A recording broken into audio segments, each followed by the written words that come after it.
যে আমাদের জননেত্রী শেখ হাসিনা মাননীয় বাংলাদেশের প্রধানমন্ত্রী উনি যে ডিক্লেয়ার দিয়েছিলেন প্রতিদিনই আমি শুনছি যেটা যে নির্বাচন উপজেলা নির্বাচন খুব সুষ্ঠু হবে, ফেয়ার হবে। কিন্তু আমি দোহার থানার একজন ক্যান্ডিডেট চেয়ারম্যান পদপ্রার্থী হিসেবে যা দেখলাম আজকে, যেটা কোনো সুষ্ঠু নির্বাচন হয় নাই, এটা একটা আইওয়াশ হয়ে গেছে। আমার মনে হয় প্রত্যেকটা থানা যেগুলো আছে আমাদের উপজেলায়, ওখানে সংসদ সদস্য বা ওই অঞ্চলে যে মন্ত্রী যারা আছেন তারা হস্তক্ষেপ করতেছে। আমি আমার দোহারে বলতে পারি যে আমার দোহারে এটা হয়েছে। কিভাবে হয়েছে? আমার মাননীয় সংসদ সদস্য বলছেন যে ইলেকশন সম্পূর্ণ ফেয়ার হবে, কিন্তু দেখা গেছে তারই ভাইস্তা, তারই যদি আত্মীয় স্বজন যদি হস্তক্ষেপ করে, তার নর্মাল জনগণ ভয় পায়। এটা সত্যি কথা। আমরা খুব নর্মাল জনগণ কি চিন্তা করি যে না, ওরা অমুক আমাদের সংসদ সদস্য ভাইস্তা, তারা যদি একটা পক্ষ নেয় তখন তো আর নির্বাচন সুষ্ঠু থাকে না, যেটা হয়ে গেছে অলরেডি আপনারা দেখেছেন। আমার মুর্শিদপুর ইউনিয়নে 2টা কেন্দ্র ছাড়া দেখবেন, 2টা কেন্দ্র ভোটের রেশু দেখবেন কত, আর বাকিগুলির রেশু দেখেন ব্যাপক ব্যবধান। তাতে তারা সকাল থেকে আমার এজেন্ট বের দিতেছে, সব কিছু দেখেছে, আমি অনেক বলছি।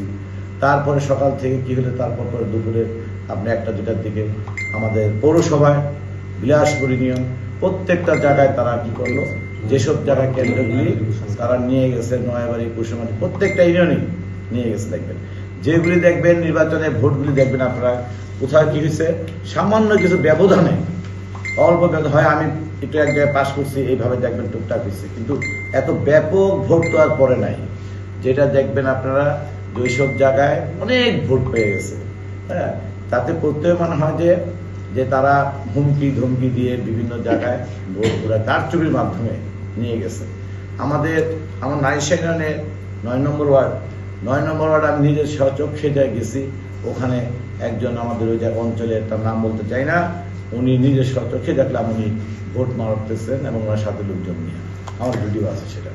যাই হোক, এটা দেখার পর মনটা খুব খারাপ হয়ে গেলাম। আমি বিলাসপুর ইউনিয়নে ওখানে একটা মতো ভোট ঠিকঠাক ছিল ঠিকই, তারপরে তারা আমাদের যারা আমাদের নর্মাল লোকজন কি খুব চায় যে না আমি ঠান্ডা মাথায় ভোট দিব, ভোটের আগের থেকে তারা হুমকি ধামকি দিচ্ছিল। হুমকি ধামকির কারণে দেখবেন ভোটের পার্সেন্টেজ অনেক কম। হ্যাঁ, প্রশাসন অনেক র্যাব ছিল, বিডিআর ছিল, পুলিশ ছিল, এটা সত্যি কথা।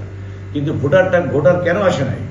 ভোটার আসে নাই কারণে ভোটের 15-20 দিন আগে থেকে সময় চলতেছে ট্রেড, হুমকি ধামকি, এগুলো চলতেছে।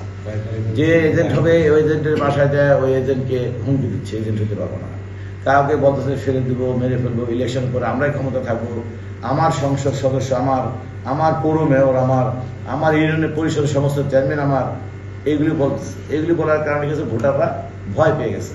এবং কেন্দ্রে খুব একটা ভোটের আপনারা দেখেছেন অলমোস্ট সমস্ত কেন্দ্রই খালি ছিল। তো অলমোস্ট সমস্ত কেন্দ্র খালি থাকে, যেখানে দেখা গেছে 3000 ভোট কাস্ট হয়েছে মাত্র 800, অলমোস্ট তাই হয়েছে। হঠাৎ করে কিছু দেখবেন ভোট অনেক ব্যাপক ভোট, কারণ কি ওই ব্যাপক ভোট মানে তারা ওখানে সিল মেরে ভোট নিয়ে গেছে। আমি দোহারবাসীদের সবাইকে বলতে চাই যে আসলে এগুলি সব আইওয়াশ। এই ভোট আমি বিক্রেতা বলবো, আমি হারছি বা আমি বলবো আমি হারি নাই, আমার দোহারের জনগণ আমাকে অনেক ভোট দিচ্ছে। যদি ওইটা মনে হয়, আপনাদের কাছে একটাই কোশ্চেন, যে ভোটের যদি চলতে থাকে ভবিষ্যতে কেন্দ্রে কেউ আর ভোট দিতে যাবে না, এটা সত্যি কথা। এটা আপনাদের মাধ্যমে আমি মাননীয় প্রধানমন্ত্রীও বলতে চাই, জননেত্রী শেখ হাসিনা বলতে চাই, যে আপনি যে চাচ্ছিলেন এবার ভোটটা খুব ভালো হোক, ভোটটা দেখ, এই জন্য আপনি নৌকা মার্কাটা নিয়ে গেছে যে সবাই স্বতন্ত্র ইলেকশন আসুক, ভোটাররা আসুক, কিন্তু সেই জিনিসটা মনে হয় হবে না। যারাই আপনারা উপজেলা ইলেকশন করতেছেন বা আছে বিভিন্ন ধাপে, আমার মনে হয় সেম জিনিসটাই হবে, ভোট ঠিক মতো হবে না, কোনো ভোটার আমার মনে হয় যাবে না। কারণ এই ফার্স্ট ধাপে, প্রথম ধাপে যদি ইলেকশনে যদি যেটা ঘটলো দোহারে, আমি জানি অন্যান্য কি হয়েছে, দোহারে যেটা ঘটলো এটা মানে বিরল ব্যাপার। যে নর্মাল আমি যেসব কেন্দ্র আপনি দেখবেন, অনেক কেন্দ্র দেখবেন খুব কম ব্যবধান, ভোটারের নাই, প্রত্যেকটা কেন্দ্র খালি। তো প্রত্যেক কেন্দ্র খালি থাকলে এত ভোট করতে আসলে, এটা আমার কোশ্চেন আপনাদের কাছে। হ্যাঁ, আর কোনো কোশ্চেন আছে? ডেফিনেটলি আমি প্রত্যাখ্যান করছি অনেক আগেই, কিন্তু প্রত্যাখ্যান তো অবশ্যই, এটা কোনো ইলেকশনই হয় নাই, এটা সম্পূর্ণ একটা নাটক করে এবং ক্ষমতার জোরে ক্ষমতার জোরে তারা এগুলি করছে, যেটা দোহারবাসী বারবার ব্যথিত হচ্ছে। দোহারবাসী আশা করতেছিল যে এবার ইলেকশন হয়তো একটা কিছু হবে, নর্মাল জনগণ চাচ্ছিল যে একটা কিছু হবে, কিন্তু না, দেখলো সবাই, জনগণ সবাই দেখলো যে না, আসলে ভোটের কোনো মূল্য নাই, ভোটটা বলতে আর কিছু থাকলো না। আমার মনে হয় ভবিষ্যতে আর কোনো ভোটার কেন্দ্রে যাবে না। জালিয়াতি করছে তারা, ভোট জালিয়াতি করে আমাকে হারিয়ে দিয়েছে, এটা হলো বড় কথা। আরেকটা প্রশ্ন আছে, সেটা হলো যে আমরা জেনেছি যে আমাদের কাছে অভিযোগ এসছে যে আপনার কর্মীদেরকে মারধর করে মানে জাল ভোট দিচ্ছে, এমন খবর জেনে আপনার ওখানে জানি যাওয়ার পরে আপনাদের কর্মীদেরকে মারধর করা হয়েছে। এমন খবর আমাদের দোহার বা নবগঞ্জে কোথাও হয়নি। আসলে এর সত্যতা কি আছে? না, একটা হলো আপনাদের রায়পাড়া ইউনিয়নের চেয়ারম্যান সাহেব, উনি আমাদের অনেক কর্মীদের নিজেই শরীরে নিজে যে অনেক হুমকি দামকি মায়ের ধরেও করেছেন। তারপরে আপনার আমার ভাই আপনারা দেখেছেন, আমার ভাই একটা কেন্দ্রে গেছিল, যখন শুনতেছিল জাল ভোট মারতেছে, ওখানে কেন্দ্রে যাওয়ার পরে আমার ভাইয়ের ড্রাইভারকে এবং আমার দুজন কর্মীকে, 5 জন কর্মীকে তারা আহত করে, এবং আমার ভাইয়ের ড্রাইভার এখনো মৃত্যু সজ্জা আছে, ঢাকা একটা হসপিটালে ভর্তি আছে। এই যে ঘটনাগুলো ঘটলো বা এই নির্বাচনের ফল, আহত, জাল ভোট, আপনি কি চাচ্ছেন? না, আসলে আসলে আসলে রাষ্ট্রীয় যখন পুরো একটা কিছু ধ্বংস হয়ে যায়, মনে করি এটা একটা উপজেলা, ঠিক আছে, আমি মনে করি বাংলাদেশের অবস্থা আমি জানি না কি অবস্থা। আপনি অনেকে আমার কোশ্চেন করছে, আপনি কি থানায় জিডি করছে, জিডি করে কি লাভ হবে? জিডি করে কোনো লাভ হবে না, কারণ জিডি করে কোনো বেনিফিট পাওয়া যাবে আমার মনে হয় না, কারণ এটা জিনিসটা পুরো আমাদের মানে সিস্টেমটাই ধ্বংস হয়ে গেছে। যে একটা মানুষের নর্মাল একটা লোকের, আমি ইঞ্জিনিয়ার মেহবুব কবির, আমি একজন ক্যান্ডিডেট, আমার ভাই প্রধান এজেন্ট, সে তার গাড়ির উপরে অ্যাটাক করছে, তার ড্রাইভারকে মারধর করে মৃত্যু সজ্জা নিয়ে গেছে, তো নর্মাল জনগণ কী করবে বলেন?